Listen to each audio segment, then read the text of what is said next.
কোনো প্রশ্নই আসে না আই আর ফুলারে নিজে পছন্দ করে বিয়া দিই তাহলে আই কিচ্ছি আর দোষ কোনায় তোর দোষ কিয়া কলেজে সময় পার হয়ে যায় তুই কলেজ যা আনে আনের হোলারে আনের পছন্দ মতো বিয়া দিতেন মা তার পছন্দ মতো হেয়ার পোলারে বিয়া দিত তাহলে আই কিচ্ছি আর ভাই আর পছন্দের কি কোনো দাম নাই নাকি ঠিক আছে অনেকক্ষণ ধরে শুনিয়ে তাহলে এক কাম কর রে বোন তুই উগ্র পছন্দ কর এবার আম্মা আন্না উগ্র করেন আর আব্বা আন্নু পছন্দ করেন তিনকে আর উগ্রে সারিকে এক লগে করিয়ে লাই হলো তো বলে সারিকে বিয়ে করতে আরে আন্নকে তিনকে আর উগ্রে সারি বিয়ে করিলাম এক লগে তুই সাইকে বিয়া কর হাসকে বিয়া কর আর কোনো আপত্তি নাই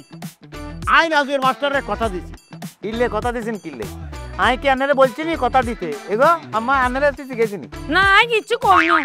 খোলার বউ হিসেবে আই নজির মাস্টার মাইয়ের পছন্দ করছি হেল্লাই কথা দিছি আন্নে কিল্লে কথা দিছেন আর কিল্লে পছন্দ করছেন এটা বুঝার মতো ক্ষমতা আপনার ছেলে হিসাবে আর হইছে না কথা বুঝছেন আমি জানি তো আমার মাথায় সেই কিলো আছে